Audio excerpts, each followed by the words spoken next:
In this video, we're going to go through some stuff that is going to be useful for new and returning players in RuneScape for 2025. Now, I do this every year, so if you've watched last year's and the years before, there may be some overlap, but there is always point in updating this so that it is fresh and ready for people getting back into the game or new players starting the game, which would be absolutely lovely. And if you are new, then let me know in the comments. So the way we do this is I will give you guys some tips and some advice and whatnot from myself as well for you new and returning players. And then also I've put a post on my YouTube community section asking other players to give some advice as well, so that we get advice for players from players, which is really awesome. So thank you to you guys for spending the time to try and help someone else out. And of course, before we do get started, if you are new or a returning player and you're new around to this channel as well, then do click the sub button, as a lot of my content is focused on helping people learn about the game or improve at the game as well. So at the very first part of the game, most people are going to have the question, do I play RuneScape 3 or do I play old school RuneScape? Well, I can't answer this for you, but what I would suggest is trying out the free version of both of the game. You only have to make one account and then you can log into both versions of the game from that same account as well. But this also means for those of you that decide that you like both of them, you can actually play both games on the same account and use the same membership subscription if you do end up going down that route and getting membership. So definitely do try them both out. Now, if you have set your mind on RuneScape 3, which hopefully you have, then let's talk about specifically some stuff that are useful for you guys. Once you start RuneScape 3, there is going to be a whole lot of confusion to be had. This game is hectic as hell for a new player. Jagex definitely could improve their new player and returning player experience even, as this game is insanely overwhelming to begin with. Look at the screen, it's confusing as hell, right? Well, what I would suggest you do is pay full attention to the tutorial and play through the extra bit of tutorial that you get given until the end of it. Now, this may seem a little bit tedious and you may be itching to just go out and just explore the world, because in this game, you absolutely can just drop everything that you're doing and go and do whatever the hell you want. But if you are brand new to the game and have no idea what you're doing, definitely pay attention to this, as it is going to give you a decent amount of information and a lot of stuff is going to make more sense for doing this. Next up is you will eventually have the decision to make for which combat style you want to focus on. Now, you can in this game do absolutely all of the combat styles, and in fact you can switch on the go mid combat. If you're doing a boss fight, you can immediately swap to another one if you would like to. However, as a new player or a returning player, I would absolutely focus on just the one combat style. Now, the reason that I would suggest you do focus on one main combat style for the beginning, maybe try out the other ones first, like for a few levels or whatever, and then decide which one you want, but focus on investing in one, because they, one, take a decent amount of time to level up, but two, you are going to have to get gear and upgrades for that combat style. Once you are locked in on one combat style, you can end up spending a lot of time, money, and other resources making sure that is actually usable. If you try and spread this out across all of them, you are going to hit a point where you've spent a lot of gold in the game and time unlocking stuff and buying items and whatnot, but really you only have 3 or 4 even average combat styles. You want to invest into one heavily, and that way you can use that for all of the content. Oh, it's also worth mentioning that most of the content in the game can be completed by one combat style. You are very, very rarely, if at all, going to get locked out of something because you don't have a combat style ready, except some of the end game bosses. Now, pick this based off of basically what you think is cool. That being said though, I would highly recommend starting out on Necromancy. The reason being is this is a newer combat style to the game, and it is designed to be a lot easier and a lot better at teaching players to actually get into combat in the game. Combat in RuneScape 3 is very confusing, it is in depth, but it is insanely rewarding. Trust me, once you've got the hang of this, holy crap, it is so satisfying to absolutely blow up bosses that you struggled with in the past, or just like pull off things that you trust me. One thing about RuneScape 3 is once you understand the combat system, it is very satisfying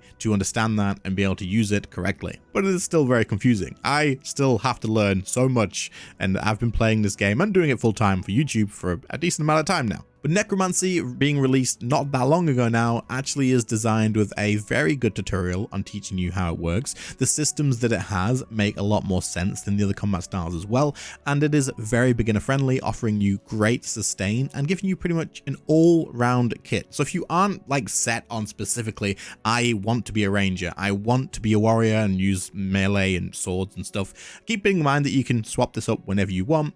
The best place, in my opinion, to start would absolutely be with Necromancy. Now, if you've been going along the tutorial for a little while, you may notice that where the frick, how do I start necromancy? I've been given a sword, I've been given a bow, I've even found a staff by killing something along the way and some runes.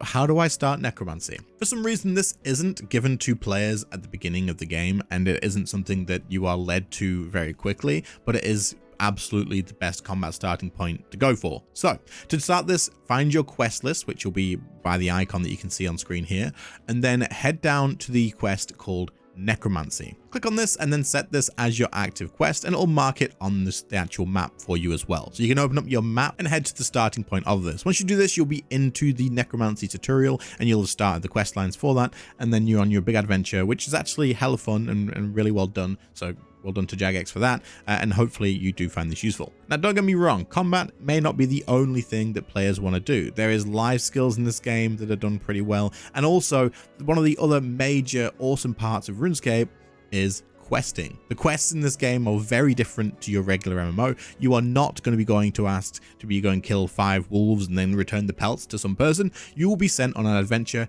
every single time you pick up a quest. Whether it's big or small and you're going and baking a cake, or whether you're going and slaying a massive dragon after tons of hard work, you will always find that every quest you do takes you on a really cool adventure. And it's actually one of the best parts of the games, and I still need to do so many, and many of my regular viewers are going to be thinking this is absolutely crazy for me to be saying, but it's true. However, it's also worth knowing that as a newer player, questing is so important. It can give you very good early game experience points to help you level up very quickly, but it also teaches you a bit of this and a bit of that about the game. Follow through the easier quests in the game, and also you should try and complete many, if not all, of the free-to-play quests as well. Many of the free-to-play quests will teach you a lot about the game, for example, cooking and gathering materials and that sort of stuff, as well as the actual tutorial did at the beginning, and will just sort of lead to more understanding of the actual game itself. But the way quests work in this game is they unlock many other pieces of content. They also give you very useful rewards, which will be useful for a long time through your journey. And also, once you get further in the game, you may have some sort of goal that you want to complete,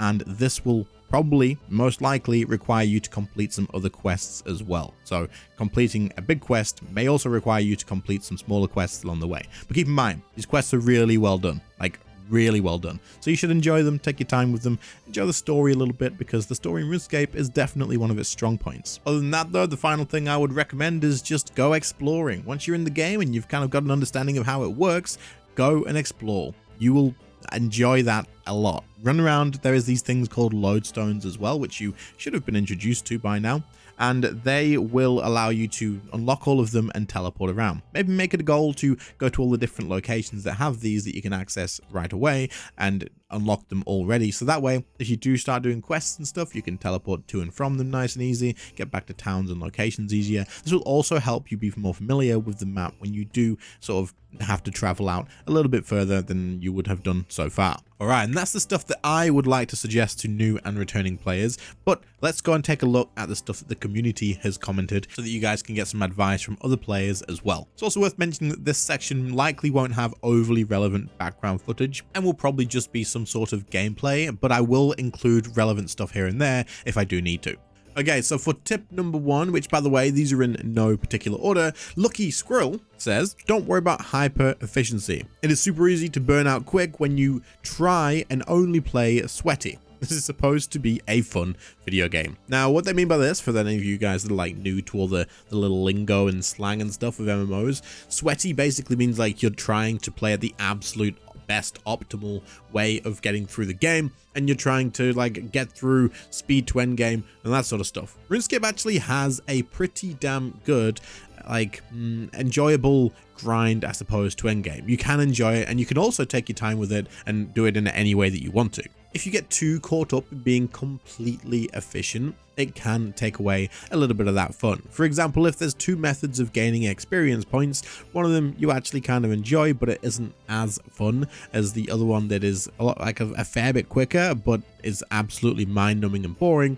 Maybe either mix it up a bit and do a bit of both so that you're having a good balance, or maybe just stick to the one that you enjoy the most. It depends on the person playing the game, I suppose, but don't overly worry about being insanely efficient. This game is going to last you a long time. It's not something you're going to put down in a week or two. If you actually enjoy the game, you are going to be in for a lot of hours. So stressing about being too high proficient, you're still going to be doing that for like way many hours ahead. So you might as well enjoy the time that you are going to spend into the game. Number 2 comes from a name I'm not going to pronounce for some reason. It says quest. One of the best ways for account progression.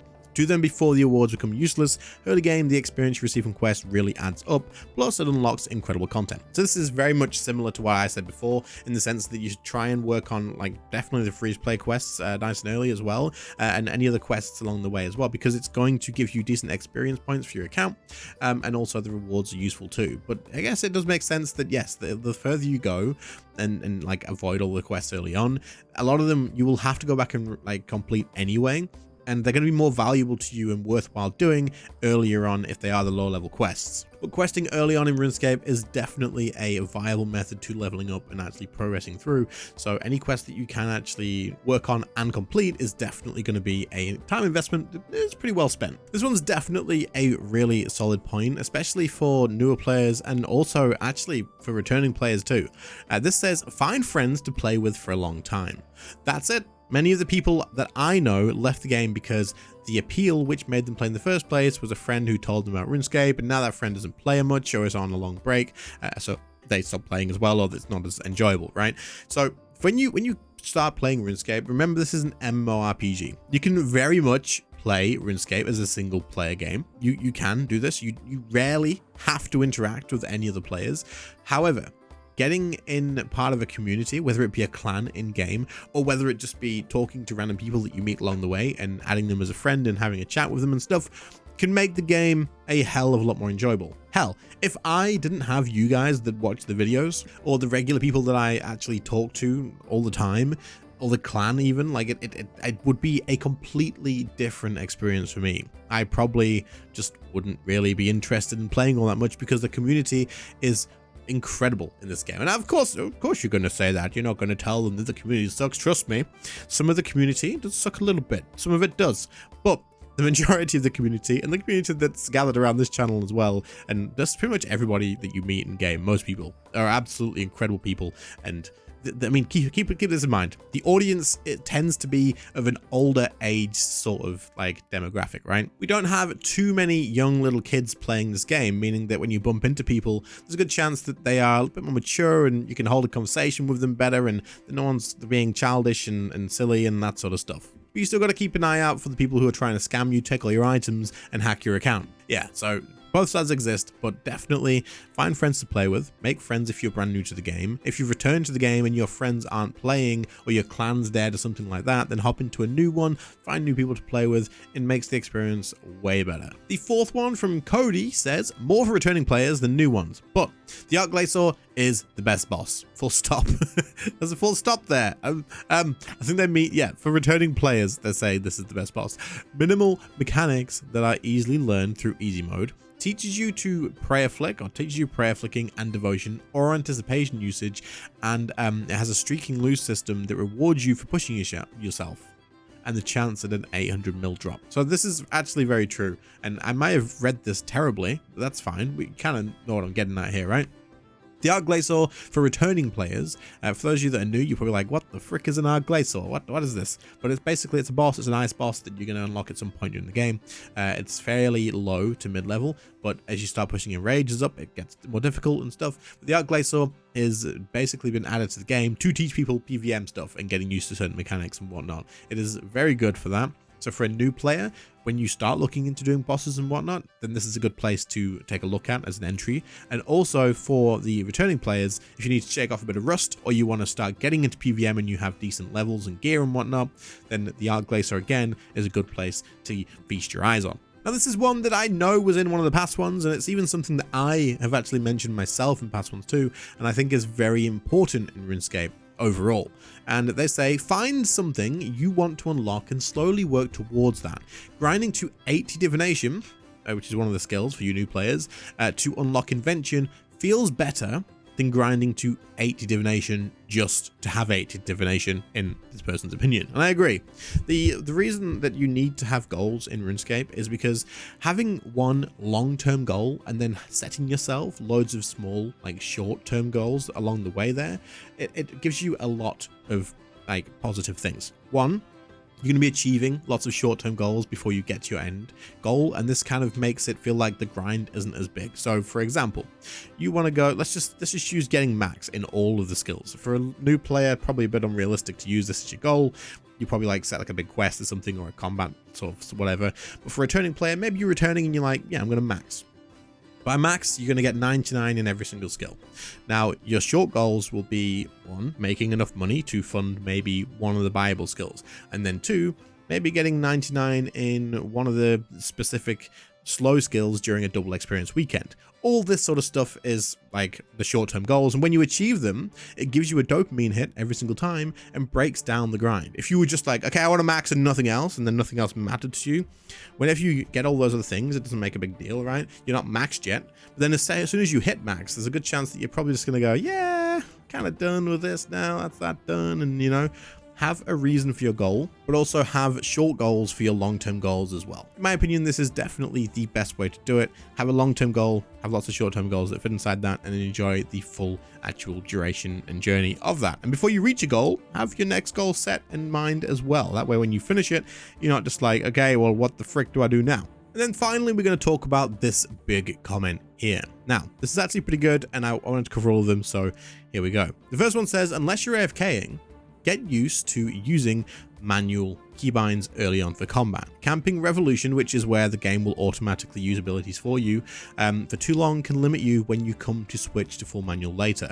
So when you want to be able to do more serious bosses, and the transformation will be a lot harder and more daunting. For the longest time, I was held back by Revel automatically firing my abilities when I was supposed to be using things like Devotion and Resonance, which are defensive abilities in the game, which you'll learn about later, at a certain moment. Switching to manual was daunting as I had camped Revolution for so long. So this is an issue that a lot of players run into, and the game actually does this to you, and they don't do you any favors. When you start the game, you will be on what we call Revolution combat. This is actually good for certain situations like AFKing in the game, or doing Slayer, killing lots of mobs that are nice and easy to kill. Leveling up, it's good for that too. But if you have the motivation to do this, and if you are looking to get into killing bosses later on, you'll be doing yourself a massive favor if you use manual keybinds. So whenever you unlock a new ability, drag that onto your action bar and then set a keybind for that, and keep in mind what that keybind is. This will just teach you good habits for later on, but you will be using a ton of combat abilities later on. And if you can use it manually, you will be in a better position to take on some of the higher level bosses for many different reasons, which probably aren't worth mentioning right now. Just know that learning manual combat and using your keybinds will pay off in the long run 100%. Like I say, for leveling up, for AFKing and that sort of stuff, use Revolution, let it do it all by itself, whatever. But every now and again, maybe just turn it off a little bit and have a good go of it, and definitely practice with your keybinds. And also make sure you do keybind things so you know when like you can use them and take advantage of that sort of stuff. Second point is, don't stress about wealth and grinding gold to pay for things like herb lore, summoning and prayer levels. Just train combat and your gathering skills while doing other things IRL, or doing Slayer, and the money will sort itself out. This is written a little bit confusingly, but that's okay. I know exactly what they're trying to say. What they're saying is, don't stress too much about getting gold to pay for the expensive parts of the game.